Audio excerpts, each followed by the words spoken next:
आज हम लोग फिजिक्स का दूसरा चैप्टर स्टार्ट करेंगे, जिसमें पढ़ना है प्रकाश का अपवर्तन। तो सबसे पहले यहाँ हम समझेंगे कि प्रकाश का अपवर्तन का मतलब क्या होता है। अपवर्तन कहने का मतलब ये होता है कि मान लिया जाए कि जिस रास्ते से हम जा रहे हैं उस रास्ता से भटक जाते हैं और दूसरे रास्ता पकड़ कर चलने लगते हैं, तो वो अपवर्तन हो गया। क्या हो गया? मैंने अपने रास्ता से हट जाना यानी मुड़ जाना ही क्या कहलाता है? तो यहाँ हम लोग देखेंगे, जब प्रकाश की किरणें एक माध्यम से दूसरे माध्यम में जाती है तो अपने पथ से हल्का विचलित हो जाती है, और इसी घटना को हम लोग प्रकाश का अपवर्तन कहते हैं।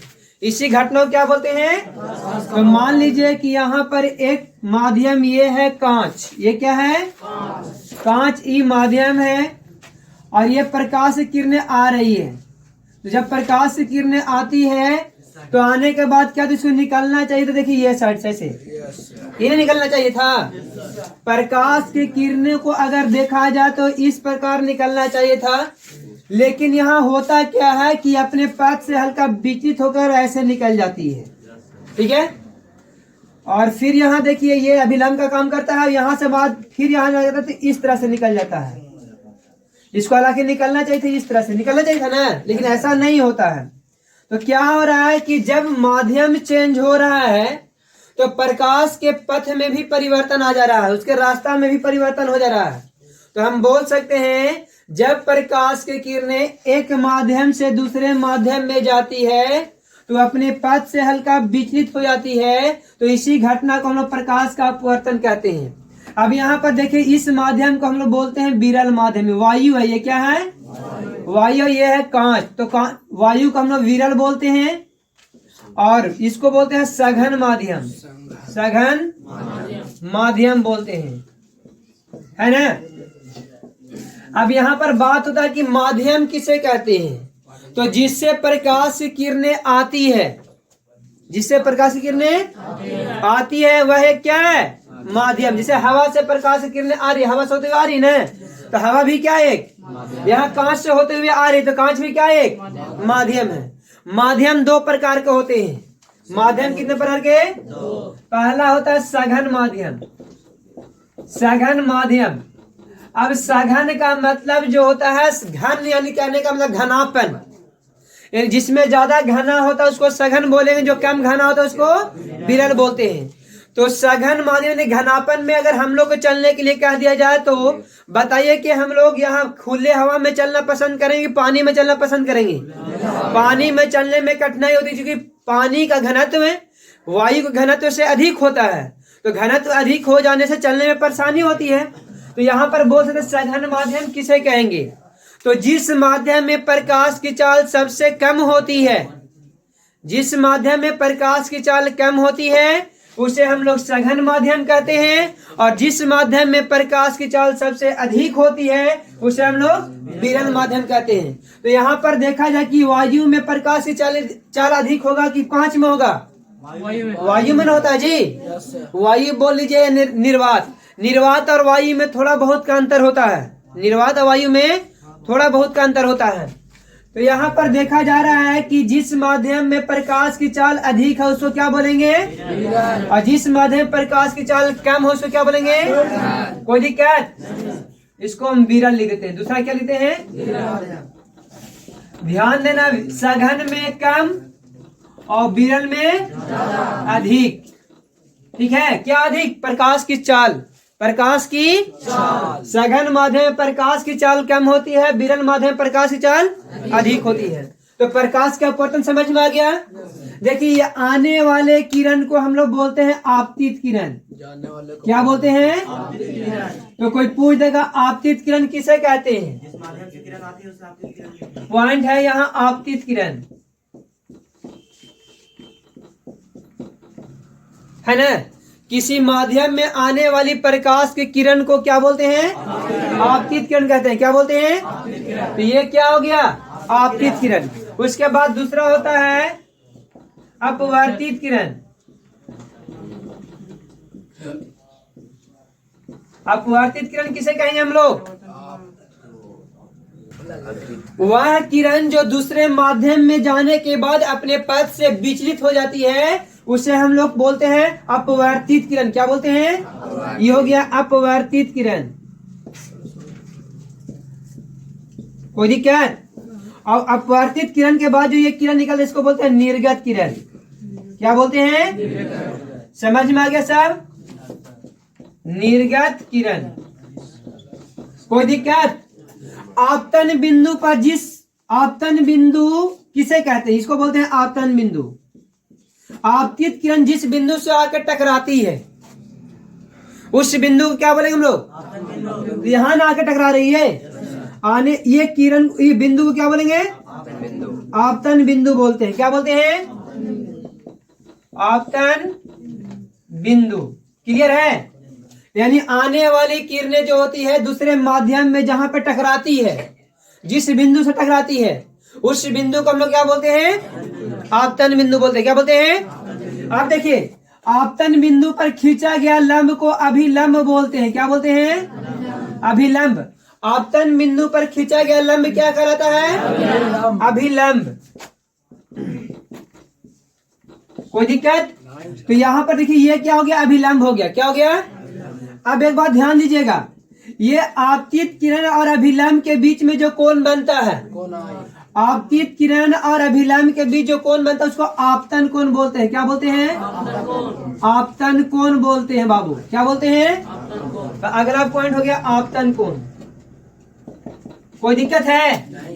आपतित किरण अभिलंब के बीच जो कोण बनता है उसको बोलते हैं, इसको आई द्वारा सूचित किया जाता है। क्या द्वारा? क्या द्वारा सूचित करेंगे? आई द्वारा। अब देखिए, अपवर्तित किरण और अभिलंब के बीच जो कोण बनता है उसको बोलते हैं अपवर्तन कोण। क्या बोलते हैं? अपवर्तन कोण बोलते हैं। क्या बोलते हैं इसको? तो अपवर्तन कोण। कोई दिक्कत है?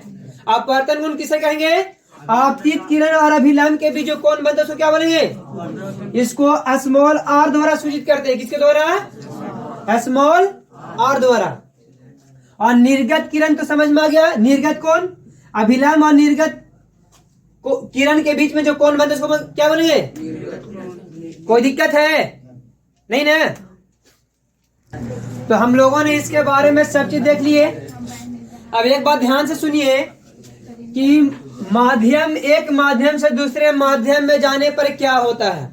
तो सुनिए, जब प्रकाश किरणें विरल माध्यम से सघन माध्यम में जाती है, जब प्रकाश किरणें विरल माध्यम से सघन माध्यम में जाती है तो अभिलंब की ओर मुड़ जाती है। देखिए, निकलना चाहिए इस तरह, लेकिन अभिलंब की ओर सट गई। अभिलंब की ओर सट रहा है कि नहीं सट रहा है? ये तो अभिलंब की ओर मुड़ जाती है। और इसका जस्ट विपरीत, जब प्रकाश किरणें सघन माध्यम से विरल माध्यम में जाती है, किस माध्यम में? विरल माध्यम में जाती है तो प्रकाश किरणें अभिलंब से दूर हट जाती है। अभिलंब से, ये बात याद रखिएगा, अगर विरल से सघन में आया तो अभिलंब की ओर मुड़ेगा और सघन से विरल में जाएगा तो अभिलंब से दूर हटेगा। क्लियर है? अब हम लोग देखेंगे प्रकाश के अपवर्तन के नियम। प्रकाश के अपवर्तन का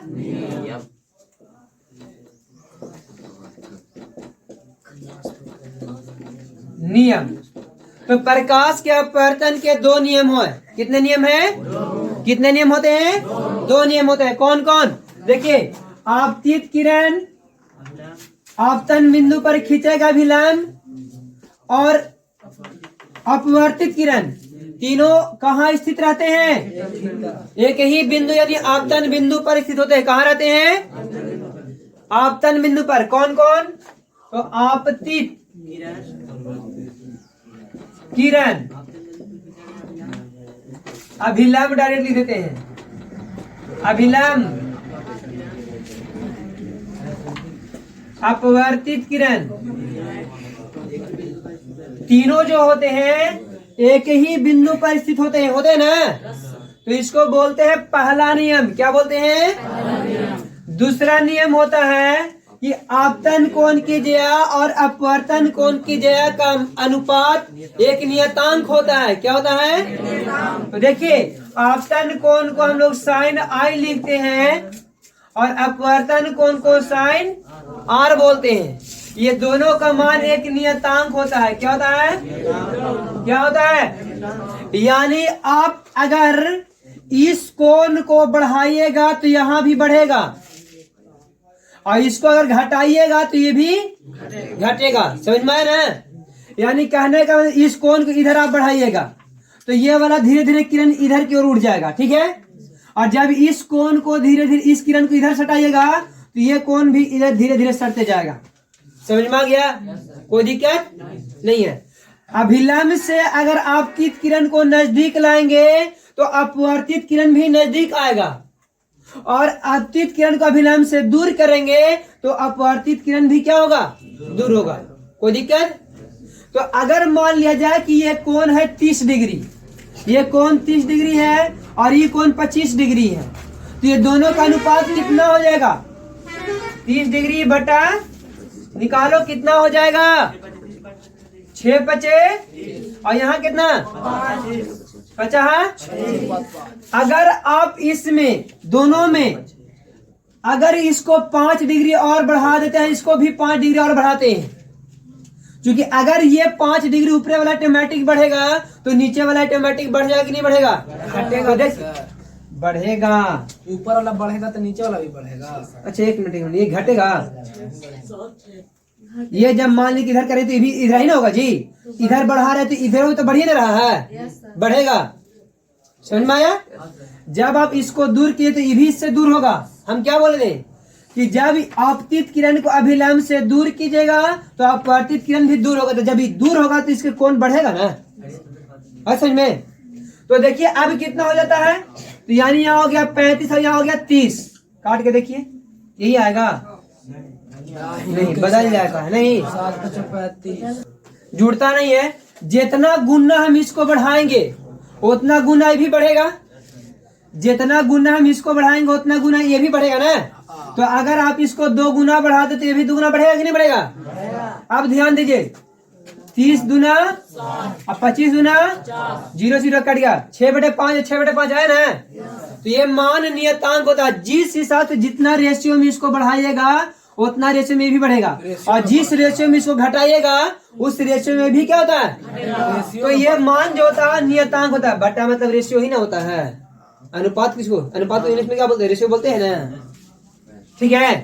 तो यहाँ आप देख रहे हैं कि दोनों का मान जो होता है sin i बटे sin r एक नियतांक होता है, यानी इसका मान बदला नहीं जा सकता है। एक बार जो ले लिए हैं, अगर आप चाहते हैं कि इसको हम बढ़ा दे तो ये भी बढ़ेगा, इसको घटा दे तो ये भी घट जाएगा। ऐसे में ना जितना गुना बढ़ाइए उतना गुना ये भी बढ़ेगा, जितना गुना घटाइए उतना गुना ये भी घटेगा। तो कोई फर्क पड़ेगा? कोई फर्क नहीं पड़ेगा। तो ये हुआ आपतन को प्रकाश का अपवर्तन का दूसरा नियम, जिसे स्नेल ने दिया था। किसने दिया था? तो इसको हम लोग स्नेल का नियम भी बोलते हैं। क्या बोलते हैं? स्नेल का नियम भी बोलते हैं। क्या बोलते हैं? दिक्कत है? कोई पूछ देगा कि प्रकाश के अपवर्तन किस नियम को स्नेल का नियम बोलते हैं? सेकंड नियम को। स्नेल नामक वैज्ञानिक ने इसका मैंने प्रतिपादन किया था दूसरा नियम के, इसलिए उसके नाम पर ये दे दिया गया स्नेल का नियम। स्नेल का नियम दे दिए ना, इसी को हम लोग क्या बोलते हैं? तो ये क्वेश्चन पूछ देता है ऑब्जेक्टिव क्वेश्चन में, ये ऑब्जेक्टिव क्वेश्चन में पूछ देता है किस नियम को स्नेल का नियम कहते हैं, तो बोलेंगे प्रकाश के अपवर्तन के दूसरा नियम को। ठीक है, ठीक है, स्नेल है ना, स्नेल स्नेल। ठीक है, अब देखिए एक बात और सुन लीजिए ध्यान से। यहाँ पर अगर ये क्वेश्चन पूछेगा कि अगर आपतित किरण अभिलंब के साथ आती है तो अपवर्तन में बात कैसे मुड़ेगी, तो ध्यान दीजिए कि अभिलंब के साथ अगर आती है प्रकाश की किरणें, है ना, तो मान लीजिए अभिलंब है, ये क्या है? अभिलंब। काल्पनिक बना देते हैं तब समझ में आएगा। ये मान लीजिए आपका क्या है? अभिलंब है। ठीक है, अगर इसके साथ प्रकाश की किरणें आती है तो अपवर्तन के बाद बिना मुड़े हुए सीधे निकल जाती है, यानी यहाँ पर अपवर्तन की क्रिया नहीं होगा, बिना मुड़े हुए सीधे निकल जाती है। समझ में आया ना? कब? जब अभिलंब के साथ आती है तब, या इस सतह से भी अगर प्रकाश की किरणें गुजरेगी, यानी अभिलंब के साथ 90 डिग्री कोण बना करके, तो ऐसे स्थिति में बिना विचलन के निकल जाती है। ऐसी स्थिति में भी प्रकाश की किरणें बिना विचलन के आगे की ओर निकल जाती है। इसमें भी प्रकाश का अपवर्तन की क्रिया नहीं हो पाता है। क्लियर है? कब कब नहीं होगा? यानी अभिलंब के साथ आ रहा है तो 0 डिग्री कोण बनाकर आ रहा होगा, है ना? तो 0 डिग्री कोण पर अपवर्तन नहीं होता है, 90 डिग्री कोण पर अपवर्तन नहीं होता है। समझ में आ गया ना? यानी बिना मुड़े हुए दूसरे माध्यम से प्रवेश कर जाएगी। कोई दिक्कत है? दिक्कत है? नहीं है। तो यही हम बता रहे थे। समझ में आ गया बढ़िया से? बहुत अच्छा। आगे देखते हैं। एक क्वेश्चन और है। अगर कोई पूछता है किसी एक माध्यम में प्रकाश का अपवर्तन संभव है, क्या किसी एक माध्यम में प्रकाश का अपवर्तन संभव है? तो बोलेंगे नहीं, क्योंकि एक माध्यम में प्रकाश का अपवर्तन नहीं होता है। प्रकाश के अपवर्तन के लिए कम से कम 2 माध्यम आवश्यक है। कितने माध्यम आवश्यक है?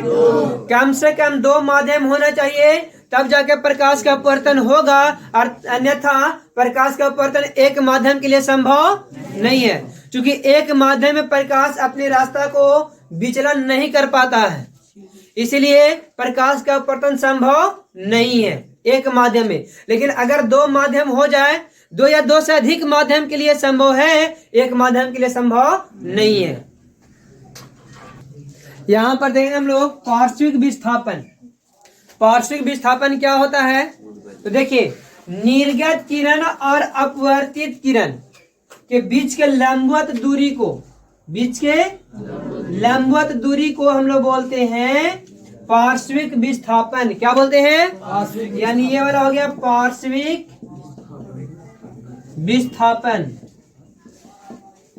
क्या क्या बोले हम? निर्गत किरण और अपवर्तित किरण के बीच के लंबवत दूरी को क्या बोलेंगे? पार्श्विक विस्थापन कहते हैं। क्लियर हो गए? कोई दिक्कत नहीं है।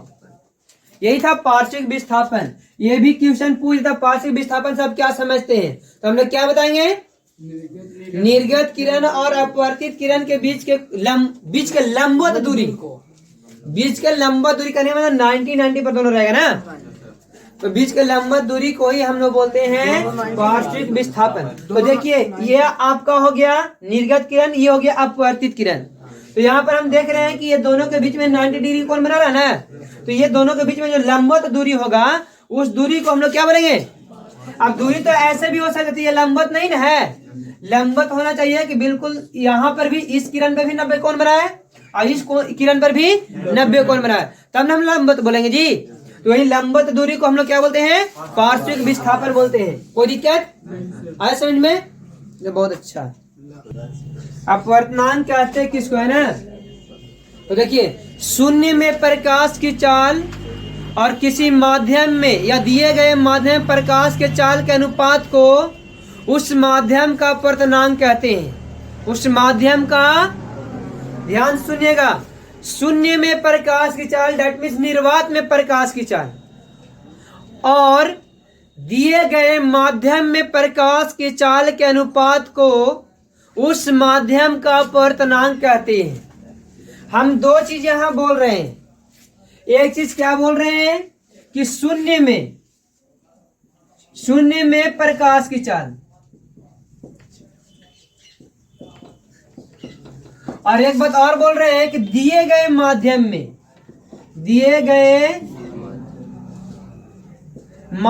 में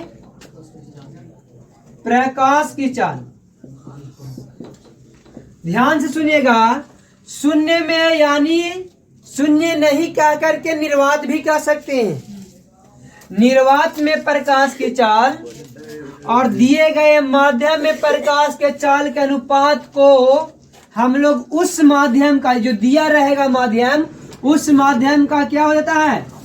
अपवर्तनांक कहते हैं। क्या बोलते हैं? अपवर्तनांक कहते हैं। क्या बोलते हैं? तो अपवर्तनांक हम लोग स्मॉल एन से सूचित करते हैं। क्या जिसे? स्मॉल एन से सूचित करते हैं।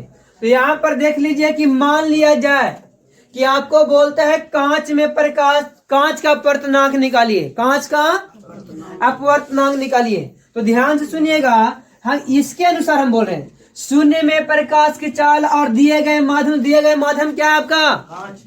कांच में प्रकाश की चाल का अपवर्तनांक, कांच का अपवर्तनांक बोलेंगे ना, तो लिखेंगे यहाँ कांच का अपवर्तनांक, कांच का अपवर्तनांक यानी स्मॉल n बराबर क्या हो जाएगा?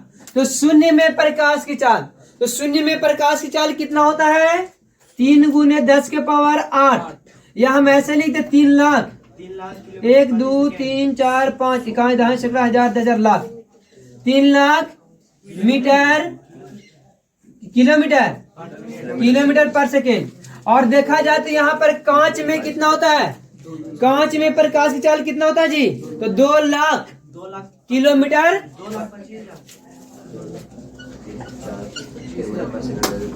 2 लाख किलोमीटर पर सेकेंड है जी। देखिए शून्य कहने का मतलब निर्वात, तो निर्वात में प्रकाश की चाल को 3 लाख किलोमीटर प्रति घंटा हो गया। और दिए गए माध्यम का क्या है? कांच है। क्या है? तो कांच में प्रकाश की चाल 2 लाख किलोमीटर प्रति सेकंड होता है। तो हम क्या पढ़ते हैं? शून्य में प्रकाश की चाल और दिए गए माध्यम प्रकाश की चाल का अपवर्तनांक क्या बोलते हैं? कांच का अपवर्तनांक। तो NW मतलब वाटर, W मतलब ध्यान दीजिए, सॉरी कांच ना गिलास ना जी, जी ना होगा, NG होगा। अब देखिए 1 0 से 1 0 कैंसिल, 1 0 से 1 0, 1 0 से 0 से 0 कैंसिल, 3/2। अब भाग देता कितना बार होगा? 1.5। अब मीटर प्रति सेकंड से मीटर प्रति सेकंड, तो यानी कांच का अपवर्तनांक कितना होता है? 1.5। अब यहाँ पर एक और क्वेश्चन आ सकता है कि कांच का अपवर्तनांक 1.5 है, कांच का अपवर्तनांक 1.5 है, तो इसका क्या तात्पर्य है?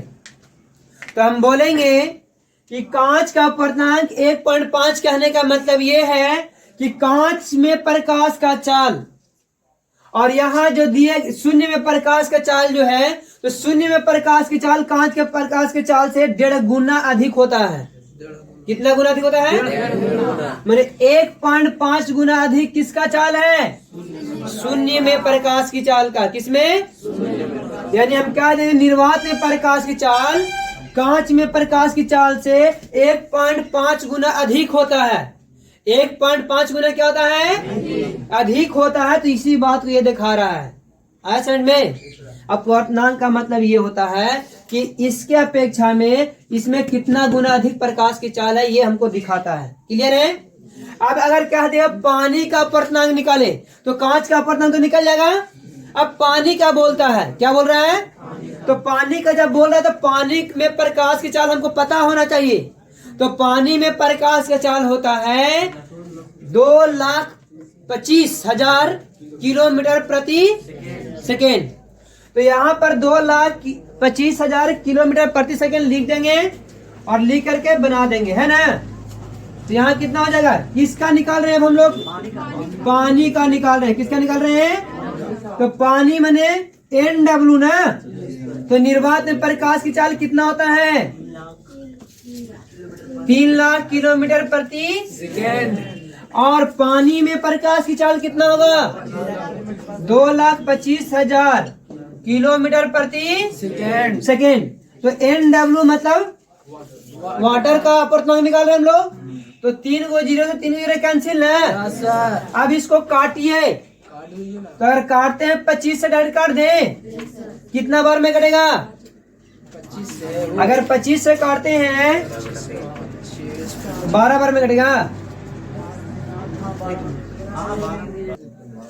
12 बार में कट गया। अभी कितना बार में कटेगा?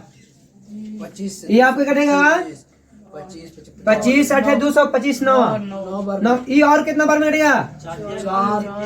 4। अभी तो NW बराबर कितना है? 4/3। अब इसको निकालना चाहेंगे हम लोग तो 1.33 आता रहेगा, है ना?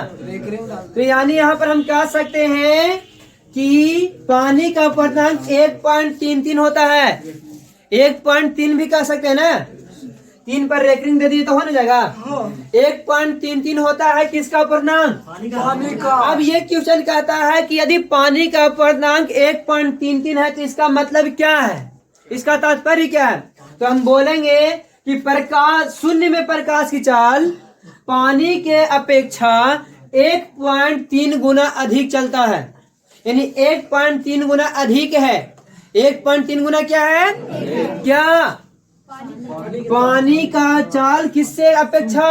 नहीं, शून्य में प्रकाश की चाल किसके अपेक्षा? पानी में प्रकाश की चाल की अपेक्षा। अगर कम कहता है तब तो बोलेंगे कि पानी में प्रकाश के चाल शून्य में प्रकाश की चाल की अपेक्षा इतना %, इतना कम होता है, इतना गुना, यानी 1.3 गुना कम होता है पानी में। अगर अधिक बोलना तो बोलना है प्रकाश शून्य में। किसमें बोलना होगा? शून्य में अधिक बोलाएगा और पानी में कम बोलेगा, इतना ही। समझ में आ गया?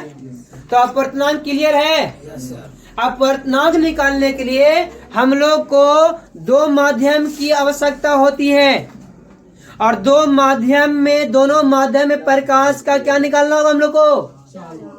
क्या निकालना होगा? चाल मालूम होना चाहिए। जब चाल मालूम होगा तभी हम लोग अपूर्णांक निकाल पाएंगे, अन्यथा हम लोग निकाल नहीं पाएंगे फिर, है ना। तो सबसे पहले आप लोग माध्यम में प्रकाश की चाल को याद कर लेंगे और याद करने के बाद देखिए आपको बुक में दिया हुआ है अपूर्णांक सबका, दिया हुआ ना। अब इसका उल्टा, अगर अपूर्णांक दिया रहेगा तो क्या प्रकाश का चाल निकल सकता है माध्यम में? तो निकल सकता है। क्या करना है? ये वाला यहाँ जो है इसका मान होगा ना, वो क्या करना, भाग करा देगा, निकल जाएगा कि नहीं निकलेगा। यानी मैथमेटिशियन के जो द्वारा हम लोग माध्यम में प्रकाश की चाल भी निकाल सकते हैं जब अपूर्णांक दिया रहेगा तब, और माध्यम में प्रकाश की चाल दिया रहेगा तो अपूर्णांक भी निकाल सकते हैं, कोई दिक्कत। अगर किसी माध्यम का अपूर्णांक दे रहा है तो इसका मतलब क्या है? वो कह रहा है कि निर्वात में प्रकाश की चाल उस माध्यम से इतना गुना अधिक है। निर्वात में प्रकाश की चाल यानी शून्य में प्रकाश की चाल जो माध्यम दे रहा है उस माध्यम से उसने प्रकाश इतना गुना अधिक बता रहा है। समझ में आ गया? कोई दिक्कत नहीं। तो आपका यहाँ पर सभी माध्यमों का अपूर्णांक दिया है, इसको हम लोग क्या करेंगे? याद करके रखना। पेज नंबर देख लीजिए 25 पर है, तालिका 2.1 कुछ पदार्थों का अपूर्णांक दिया हुआ है। तो कल इसको आप लोग अगले क्लास में इसको पूरी तरह से याद कर लीजिएगा, इससे कुछ हम लोग न्यूमेरिकल सोल्व करेंगे, है ना। प्रकाश का अपवर्तन में हम लोग अपवर्तनांक तक पिछले क्लास में देख लिए थे। आज का क्लास होगा अपेक्षिक अपवर्तनांक क्या है ना। अपेक्षिक अपवर्तनांक के बारे में हम लोग देखेंगे कि क्या होता है।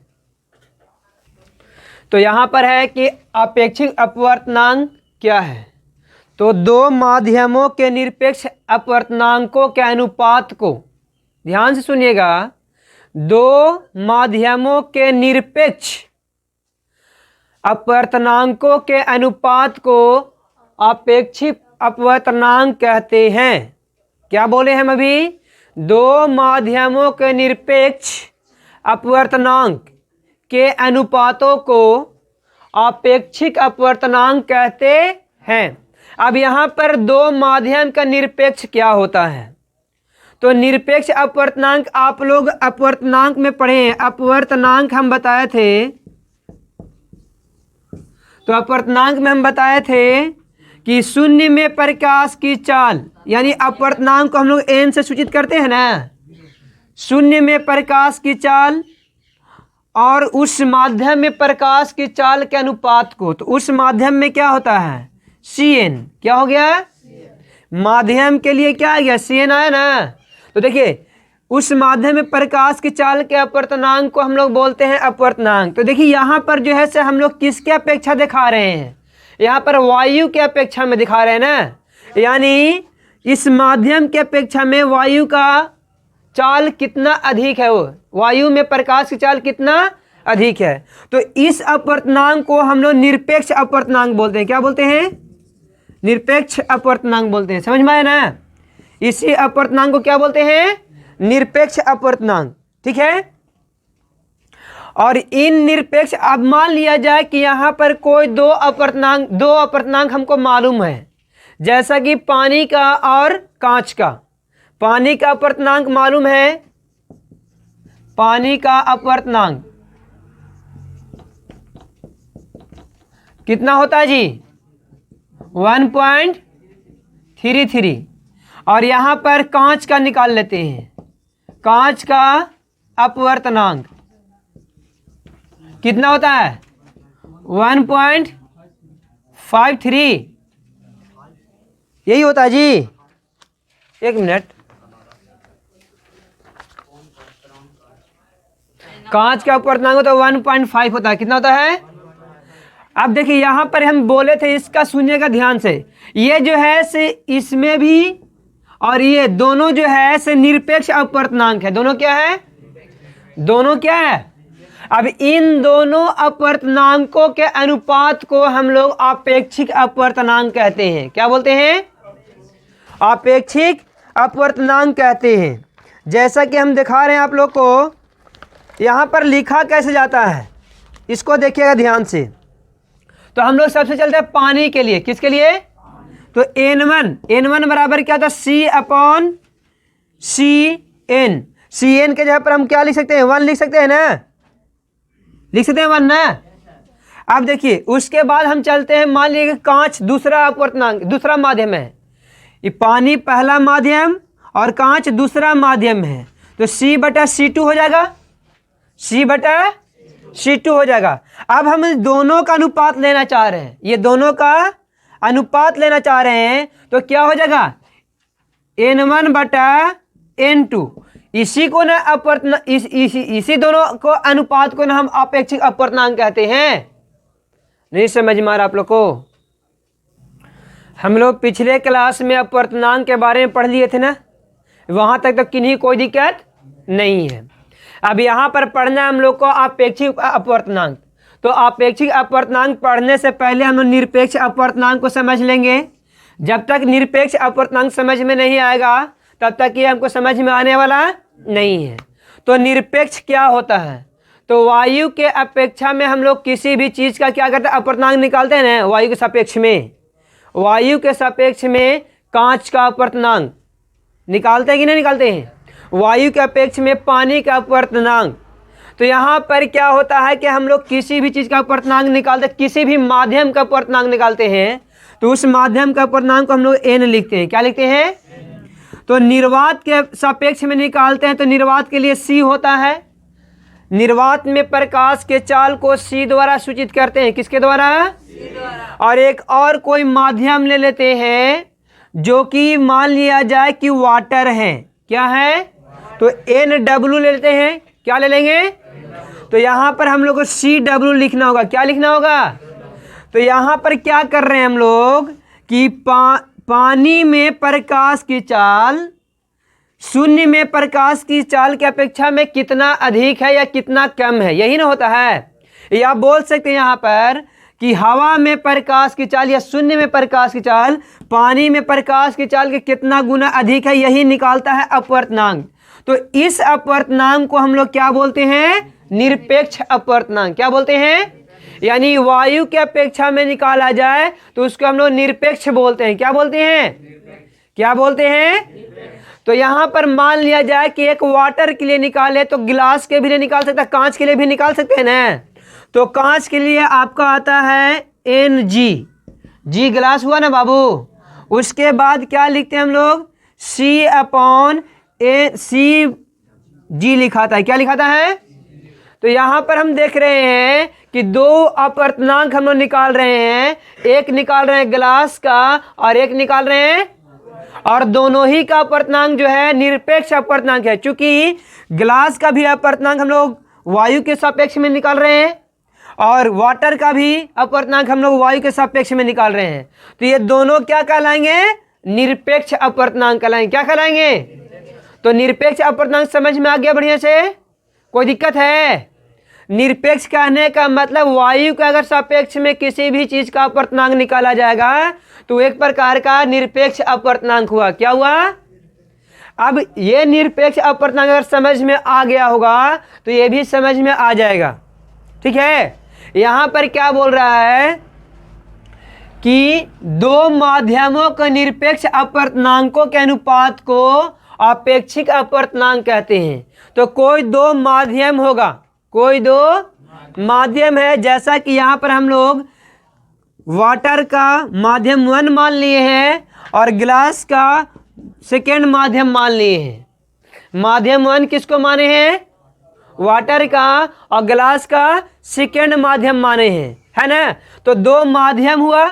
अब दो माध्यमों का निरपेक्ष अपवर्तनांक, तो बोलिए इसका कुछ न कुछ तो अपवर्तनांक आएगा ना। तो हम लोग पानी का अपवर्तनांक जानते हैं 1.33 होता है कि नहीं होता है। उसके बाद अगर ग्लास की बात कहा जाए तो ग्लास का अपवर्तनांक 1.5 होता है। कितना होता है? अब देखिए हम लोग क्या किए हैं कि पानी का भी निरपेक्ष अपवर्तनांक मालूम कर लिए, मालूम किए ना, और यहाँ पर कांच का भी निरपेक्ष अपवर्तनांक मालूम कर लिए।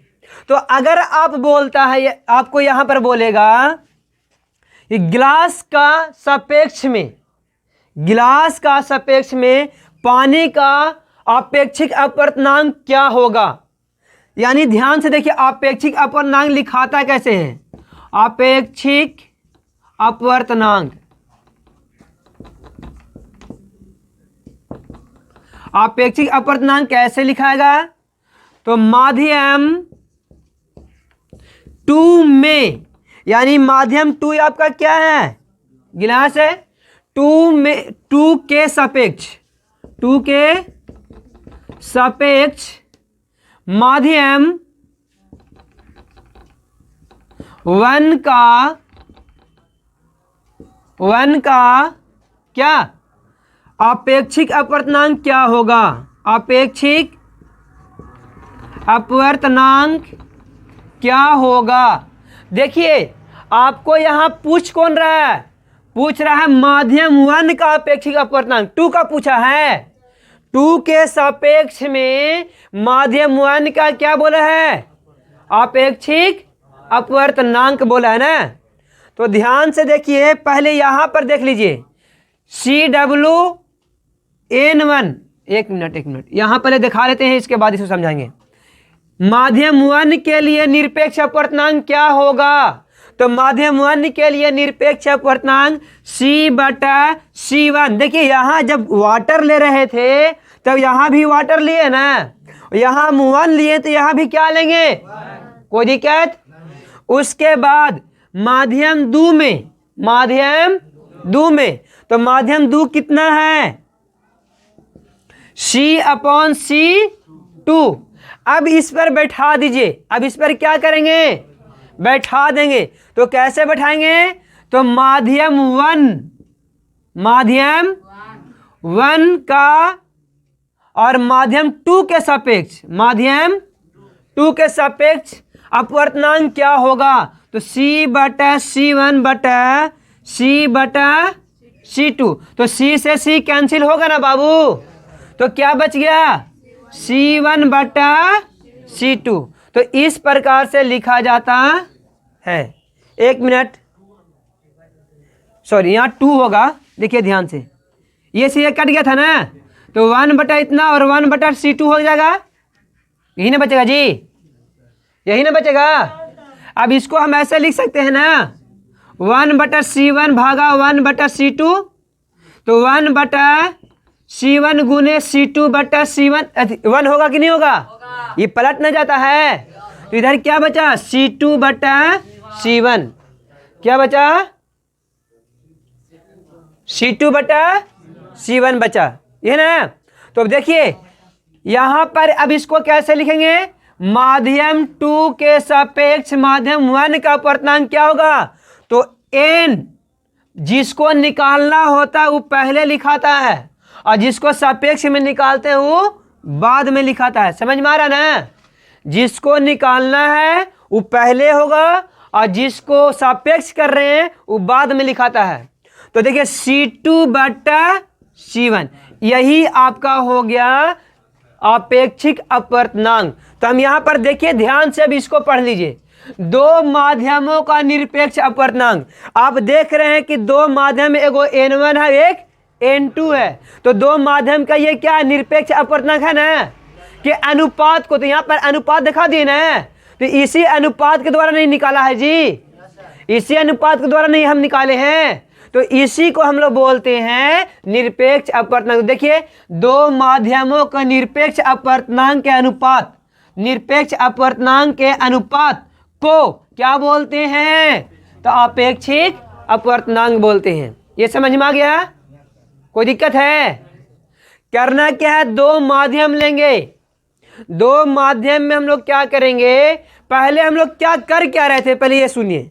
अपवर्तनांक में हम ये निकाल रहे थे कि जल की अपेक्षा पानी में प्रकाश की चाल कितना अधिक है, जल की अपेक्षा पानी में, वायु में प्रकाश की चाल कितना अधिक है, ये निकाल रहे थे।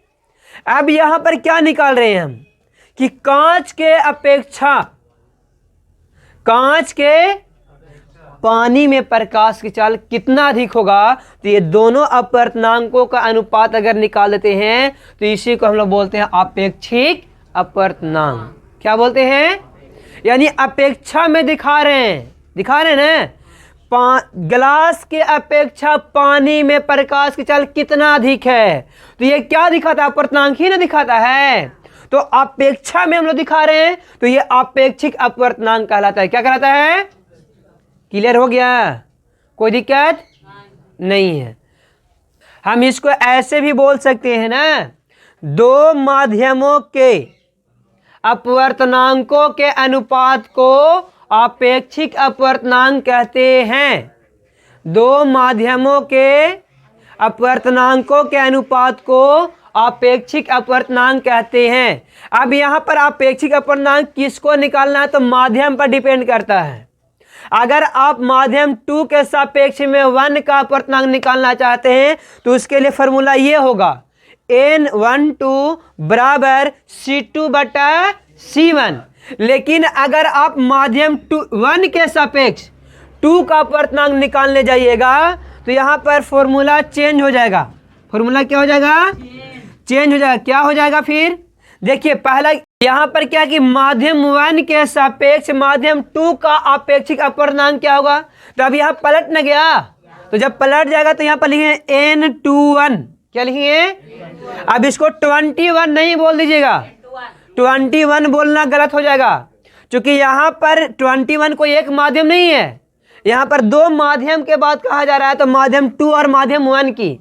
तब यहाँ क्या लिखाएगा, तो C1 बटा C2, C1 बटा, अब ये दोनों का गुणनफल 1 होता है, दोनों का गुणनफल कितना होता है, यानी N12 इंटू N21 का मान कितना होता है, तो चलिए देखिए इसका मान रखिए C2 बटा C1 गुने C1 बटा C2 होगा ना बाबू, तो C2 से C2, C1 से C1, तो कितना आ गया, तो हम बोल सकते N12 इंटू N21 का मान कितना होता है, 1 होता है। क्या होता है?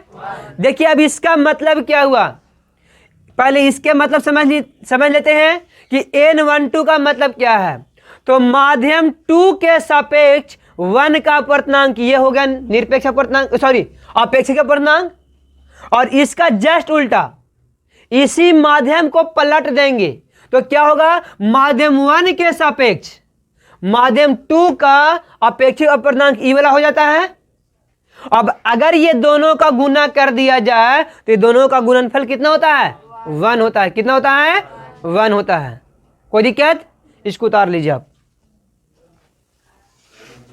अब हम लोग प्रिज्म में देखेंगे, प्रिज्म में क्या होता है ना, प्रिज्म में क्या होता है, किसी कोण पर झुके दो समतल पृष्ठों के बीच, किसी कोण पर झुके दो समतल पृष्ठों के बीच घिरे किसी पारदर्शक माध्यम को प्रिज्म कहते हैं। देखिए किसी कोण पर झुके दो समतल पृष्ठ, ये और ये दोनों समतल पृष्ठ है और ये किसी न किसी कोण पर झुका हुआ है, किसी न किसी कोण पर क्या हुआ है, तो झुके हुए पृष्ठ के से घिरी हुई परावर्तक सतह को, तो ये दोनों क्या होता है, परावर्तक सतह होता है। तो इसी के हम लोग को क्या बोलते हैं, प्रिज्म कहते हैं। एक बार ध्यान से सुन लीजिएगा, किसी कोण पर, तो देखिए मान लिया जाए कि ए कोण है, तो यहाँ पर कोई ना कोई तो कोण बनेगा ना, जैसे में ये है, तो ऐसे अगर कर दे तो ये तो कोण, कोई ना कोई तो यहाँ पर कोण बना रहा है, ये वाला बना रहा है कि नहीं बना रहा है। तो किसी कोण पर झुके दो समतल पृष्ठ, तो ये दोनों क्या है, समतल पृष्ठ है ना, जो इस तरह से क्या हुआ है, झुका हुआ है। तो समतल पृष्ठ से घिरे हुए पारदर्शक माध्यम को, तो ये क्या होता है, घिरा हुआ पारदर्शक माध्यम होता है, जिसे हम लोग क्या बोलते हैं, प्रिज्म कहते हैं। क्या बोलते हैं। अब देखिए प्रिज्म को हम लोग दिखाए हैं, ये A dash, B dash, C dash, B और सी है। तो अब ये में क्या क्या है, देखिए यहाँ पर प्रिज्म में फलक होते हैं। प्रिज्म में क्या होते हैं, तो 5 फलक होते हैं। कितने फलक होते हैं, देखिए 1 2 3 4, एक नीचे वाला रहेगा ना, तो 5 फलक होते हैं। कितने फलक होते हैं, इन फलकों की संख्या कितना होता है। तो इनमें कौन कौन फलक है, देखिए ध्यान से, यहाँ पर A B A dash B dash, A B A dash B dash, E वाला है ना जी। फिर उसी तरह से ई वाला भी है कि नहीं है, आगे भी होता है, पीछे भी होता है, नीचे वाला भी होता है। समझ में आया ना। तो टोटल कितने फलक होते हैं। उसके बाद देखिए ये वाला जो कोर देख रहे हैं आप, इस कोर को हम लोग अपवर्तक कोर बोलते हैं। क्या बोलते हैं, यानी इसी कोर के द्वारा प्रकाश का अपवर्तन होता है। इसी कोर के द्वारा प्रकाश का अपवर्तन होता है।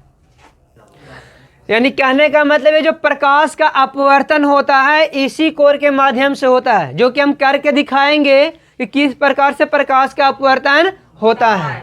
तो इसको बोला था अपवर्तक कोर बोलते हैं। क्या बोलते हैं। उसके बाद देखिए ये वाला जो है ना प्रिज्म का कोण या अपवर्तक कोण कहलाता है। क्या कहलाता है, प्रिज्म का कोण या अपवर्तक कोण कहलाता है। और देखिए चूंकि ये समबाहु त्रिभुज बनता है। क्या बनता है, तो समबाहु त्रिभुज बनता है, इसलिए प्रिज्म का कोण जो होता है वो कितना डिग्री का होगा। चूंकि हम लोग जानते हैं कि समबाहु त्रिभुज का प्रत्येक कोण 60 डिग्री का होता है, इसलिए ये एक समबाहु त्रिभुज का एक भाग है, समबाहु त्रिभुज का एक कोण है। अर्थात यहाँ पर कितना डिग्री कोण बनेगा, 60 डिग्री कोण बनेगा। कितना बनेगा। अब देखिए नीचे वाला जो ऐसा सतह दिखाई दे रहा है, ये वाला जो नीचे रखा हुआ है, इसको हम लोग प्रिज्म का आधार बोलते हैं। क्या बोलते हैं, प्रिज्म का आधार। यानी यहाँ देखिए B C B dash C dash है ना, B C B dash C dash क्या है, आधार है। क्या है, किसका आधार है जी, तो प्रिज्म का आधार है। क्या है, आधार कहने के मतलब कोई चीज हम रख देते हैं तो उसको बोलते हैं ना कि यह इसका आधार हो गया। तो उसने प्रिज्म जिसके तले रखा रहा है उस तल को हम लोग क्या बोलेंगे, प्रिज्म का आधार बोलेंगे। क्या बोलेंगे। उसके बाद देखिए ए बी सी, ये वाला जो है ये मुख्य काठ कहलाता है। क्या बोलाता कहलाता है, ये मुख्य काठ कहलाता है। समझ में आ गया, कोई दिक्कत। प्रिज्म के परावर्तक सतहों की संख्या 5, यानी फलक जो होते हैं प्रवर्तक सतह होते हैं। कितने होते हैं, 5 सतह होते हैं। कितने सतह होते हैं, कितने सतह, कौन कौन। तो देखिए मान ली कि ऐसे प्रिज्म रहेगा ना, तो एक सतह ई वाला, एक सतह ई दूसरा, एक सतह इधर तीसरा, और एक सतह इसका चौथा, और एक सतह क्या होता है, तो टोटल 5 सतह होते हैं। तो कोई पूछ देगा कि प्रिज्म में कितने सतह होते हैं, तो 5। कितने सतह। अब बताइए कि प्रिज्म में जो कोण बनता है वो कितना डिग्री का कोण बनता है, यानी 60 डिग्री पर ये झुका हुआ है ना, तो 60 डिग्री कोण बनता है ना। और देखिए ये वाला जो प्रिज्म अगर ऐसे रखा हुआ है तो ये जो कोर दिखाई दे रहा है ना, तो ये अपवर्तक कोर कहलाएगा। क्या कहलाएगा, परावर्तक नहीं बोलेंगे क्योंकि प्रकाश का परावर्तन थोड़ी होता है, इसमें अपवर्तन होगा, इसमें नहीं। लेकिन ये जो कांच का बना हुआ रहता है ये, तो ये प्रिज्म जो होता है पारदर्शी माध्यम होता है। क्या होता है, तो पारदर्शी माध्यम में अपवर्तन की घटना होती है, तो अपवर्तक कोर कहलाता है। क्या कहलाता है, तो यही प्रिज्म है। ये क्या है, ठीक है, जिसमें ऑब्जेक्टिव क्वेश्चन के रूप में आपका ये आ सकता है और ये वाला आ सकता है, ये दोनों आ सकता है। ठीक है, प्रिज्म किसे कहते हैं वो ध्यान से सुनिएगा आप लोग। बोल रहे हैं किसी कोण पर झुके दो समतल पृष्ठ, जैसा कि यहाँ पर भी देख रहे हैं एक प्रिज्म है, एक यहाँ भी देख रहे हैं एक प्रिज्म है ना। तो ये वाला जो आप देख रहे हैं कि ये पृष्ठ है, एक इसके पीछे वाला पृष्ठ, देखिए एक ये वाला पृष्ठ है, एक इसके पीछे वाला पृष्ठ है ना। तो ये पृष्ठ होता है किसी कोण पर ऐसे झुका हुआ रहता है। किसी कोण पर क्या होता है? तो किसी कोण पर झुका हुआ दो समतल पृष्ठों के बीच घिरे हुए पारदर्शक माध्यम को, तो ये जो एरिया है ये पारदर्शक माध्यम है। क्या ये? तो घिरे हुए पारदर्शक माध्यम को हम लोग क्या कहते हैं? प्रिज्म कहते हैं। क्या बोलते हैं?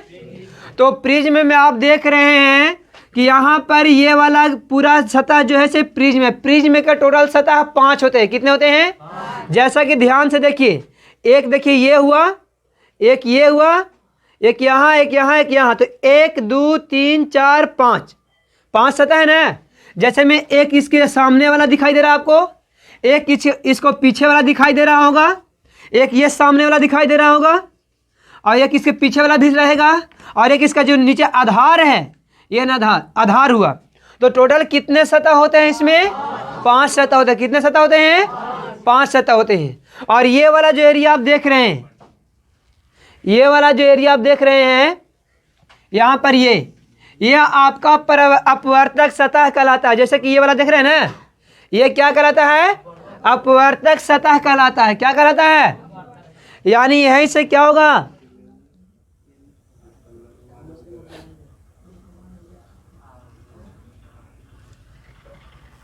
उसके बाद हम लोग देखिए यहाँ पर कोई ना कोई तो एंगल बना के दोनों खड़ा होगा ना। तो इस एंगल को, इस कोण को हम लोग बोलते हैं प्रिज्म का कोण। क्या बोलते हैं? प्रिज्म का। जिस कोण पर दोनों पृष्ठ झुके हुए होते हैं, जिस कोण पर दोनों पृष्ठ झुके हुए रहते हैं, उस कोण को हम लोग प्रिज्म का कोण बोलते हैं। प्रिज्म का कोण बोलते हैं। और ये जो सतह आप देख रहे हैं, इस सतह को हम लोग अपवर्तक सतह बोलते हैं। क्या बोलते हैं? या अपवर्तक कोर, सॉरी, अपवर्तक कोर बोलते हैं। क्या बोलते हैं? ये वाला जो कोर है उसको क्या बोलते हैं?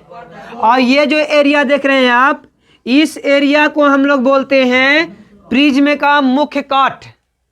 प्रिज्म का मुख्य काट है ना जी। प्रिज्म का मुख्य काट बोलते हैं। तो यहाँ पर, और ये जो नीचे वाला देख रहे हैं, ये प्रिज्म का आधार है। ये प्रिज्म का क्या है? आधार। प्रिज्म का ये क्या हो गया? आधार हो गया। तो प्रिज्म के बारे में हम लोग देख लिए कि सतह इसमें कितने होते हैं? सतह 5 होते हैं।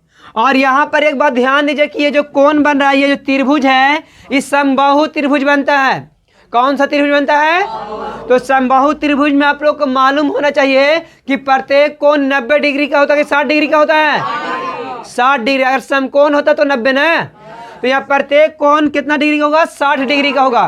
तो इसीलिए यहाँ प्रिज्म का जो कोण होता है, ये प्रिज्म का कोण का मान कितना होता है? 60 डिग्री होता है। कितना होता है? क्लियर है?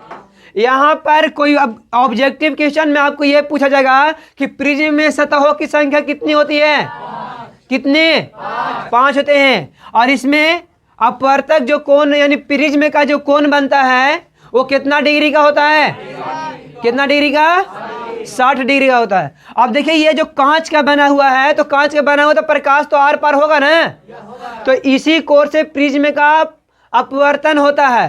तो इसीलिए इस कोर को हम लोग बोलते हैं अपवर्तक कोर। क्या बोलते हैं? तो प्रिज्म के बारे में अच्छे समझ गए? प्रिज्म किसे कहते हैं ये भी समझ में आ गया? किसी कोण पर झुके दो समतल पृष्ठों के बीच घिरे हुए पारदर्शक माध्यम को प्रिज्म कहते हैं। क्लियर है ना? अब हम लोग देखेंगे प्रिज्म से प्रकाश का अपवर्तन कैसे होता है।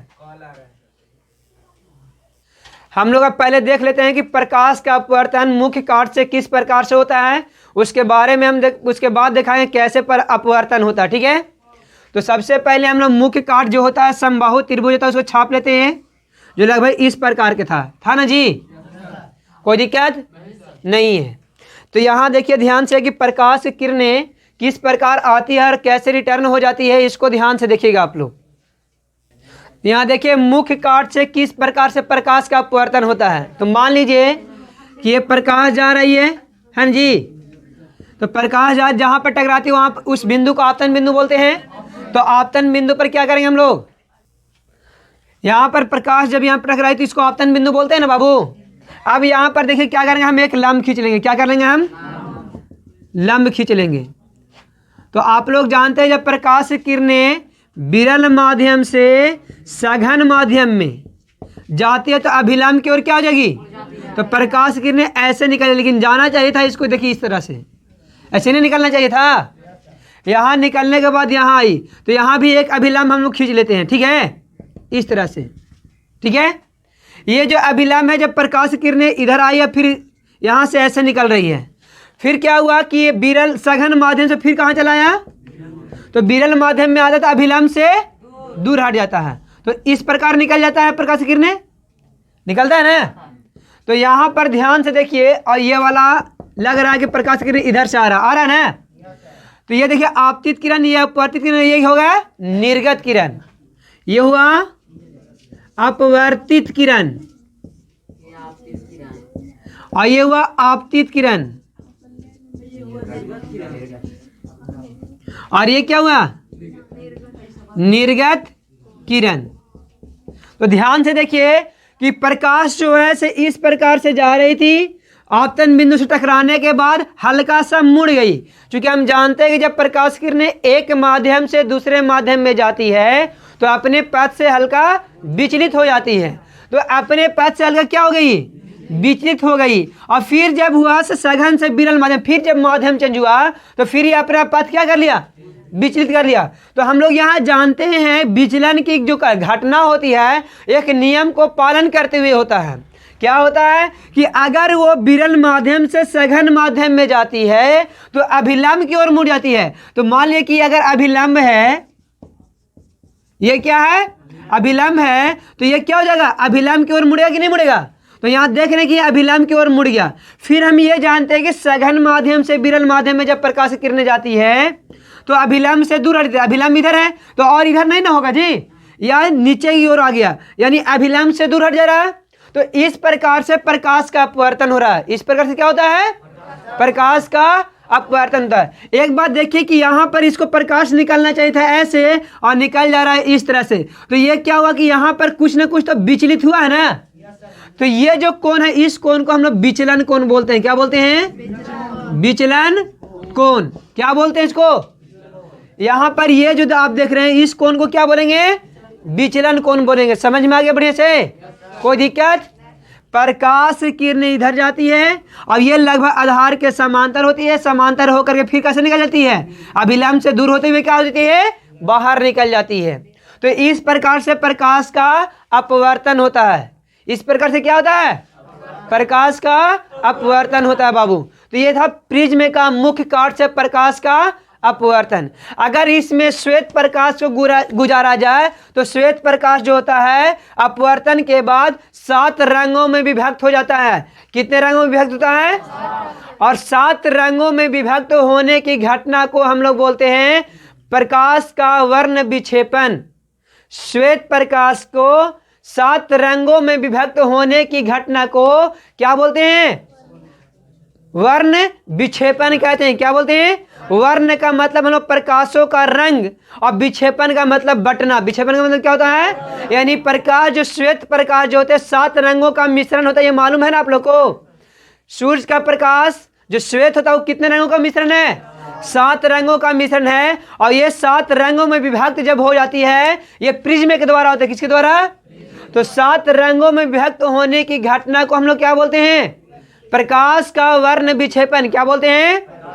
प्रकाश का वर्ण विक्षेपण। और जिस पट्टी पर 7 रंगों में विभक्त होती है उस पट्टी को हम लोग स्पेक्ट्रम बोलते हैं। क्या बोलते हैं? या वर्णपट बोलते हैं। क्या बोलते हैं? क्या बोलते हैं? वर्णपट या स्पेक्ट्रम बोलते हैं। तो अब हम लोग देखेंगे कि सूर्य का प्रकाश 7 रंगों का मिश्रण कौन कौन है और कैसे ये 7 रंगों में विभक्त होते हैं, इसके बारे में हम लोग अब देखेंगे। और 7 रंगों के विभक्त हो जाती है तो उसको शॉर्टकट में बैजानी पिनाला कहते हैं। क्या बोलते हैं? बैजानी पिनाला। तो अब यहां पर देखिए, अब ध्यान से, ये प्रिज्म में लिखा हुआ दिखाई दे रहा है आप लोग को? साफ साफ प्रिज्म में दिखाई दे रहा होगा। यहां पर देखिए कि व्हाइट लाइट यानी सूर्य का प्रकाश, सूरज का प्रकाश जब प्रिज्म से गुजारा गया तो प्रिज्म से गुजारने के बाद ये विभिन्न 7 रंगों में क्या हो गया, बट गया ना जी, विभिन्न 7 रंगों में बट गया।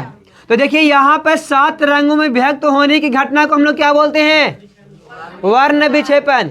यानी यहाँ पर क्या हो रहा है, श्वेत प्रकाश का वर्ण विक्षेपण हो रहा है। क्या हो रहा है, जो 7 रंगों में बटा हुआ, देखिए 1 2 3 4 5 6 और एक और कहाँ गया, 3 3 6 गया जी। इसमें एक वो प्रकाश की किरण नहीं है जो कि जामुनी है ना जी, जामुनी इसमें नहीं है। बाकी देखिए अगला में हम दिखा देंगे, ये देखिए है ना, इसमें देखिए 7 रंग मिला है, 7 रंग है ना, इंडिगो उसमें नहीं था, इसमें है। तो ये क्या है, श्वेत प्रकाश का वर्ण विक्षेपण हो रहा है 7 रंगों में। किसके द्वारा, तो प्रिज्म के द्वारा। किसके द्वारा, तो आप यानी यहाँ कह सकते हैं कि सूर्य का जो प्रकाश होता है वो कितने रंगों का मिश्रण होता है, 7 रंगों का। कौन कौन, red, orange, yellow, green, blue, Indigo और वायलेट होता है ना। तो ये 7 रंगों का मिश्रण होता है। इसको संक्षेप में हम लोग बोलते हैं बैजानी पिनाला।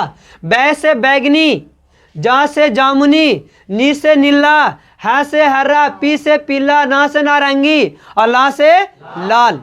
तो आप देख रहे हैं यहाँ पर क्या, रेड मिल गया, ला मिल गया ना।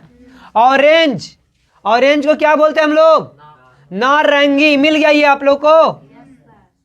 उसके बाद येलो मिला, उसके बाद हरा मिला, उसके बाद नीला मिला, उसके बाद जामुनी मिला, उसके बाद क्या मिला, बैगनी। अब इसको नीचे से पढ़ ली तो बैजानी पिनाला हो गया कि नहीं हो गया।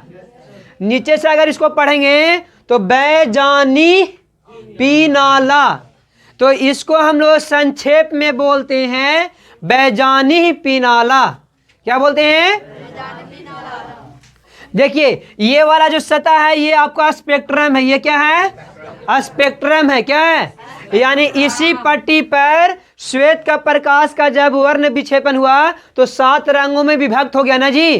तो हम लोग क्या बोलते हैं, स्पेक्ट्रम किसे कहते हैं, श्वेत प्रकाश जिस पट्टी पर 7 रंगों में विभक्त हो जाती है उस पट्टी को हम लोग क्या बोलेंगे, वर्ण विक्षेपण बोलेंगे, स्पेक्ट्रम बोलेंगे या वर्ण पट्ट बोलेंगे। क्या बोलेंगे, और जिस प्रक्रिया द्वारा 7 रंगों में विभक्त हो रहा है उस घटना को क्या बोलेंगे, वर्ण विक्षेपण बोलेंगे। क्या बोलेंगे, तो प्रिज्म के बारे में अच्छे समझ में आ गया होगा आप लोग को।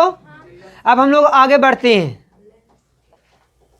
अब यहाँ पर हम लोग तरंगधारी देख लेंगे कि सबसे अधिक तरंगधारी किसका होता है, लाल का, और सबसे कम होता है बैगनी का। किसका होता है, लाल का सबसे अधिक और बैगनी का सबसे। तो कितना होता है देख लीजिए ध्यान से, कितना दिया हुआ है, 610 से 800 तक, और बैगनी का कितना होता है, 400 से 435 तक होता है। और इसी के कारण सूर्योदय एवं सूर्यास्त के समय सूर्य लाल दिखाई देता है। सूर्योदय एवं सूर्यास्त के समय सूर्य लाल क्यों दिखाई देता है, तो बोलेंगे प्रकाश लाल रंग का तरंगधारी सबसे अधिक होता है, इसलिए ये हमको दिखाई देता है ना।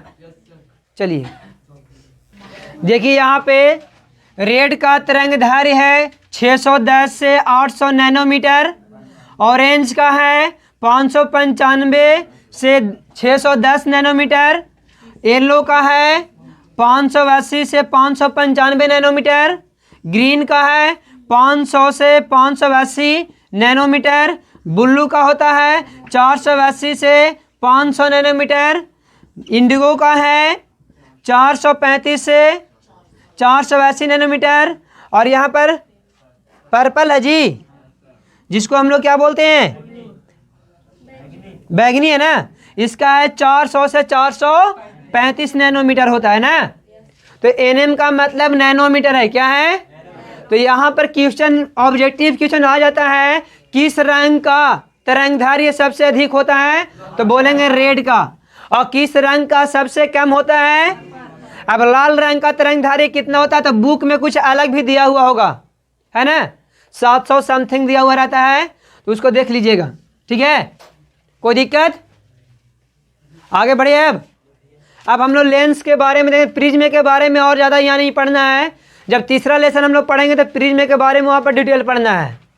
प्रिज्म के बारे में तीसरा लेसन में हम लोग को और डिटेल पढ़ना है, यहाँ ज़्यादा नहीं पढ़ना। ठीक है।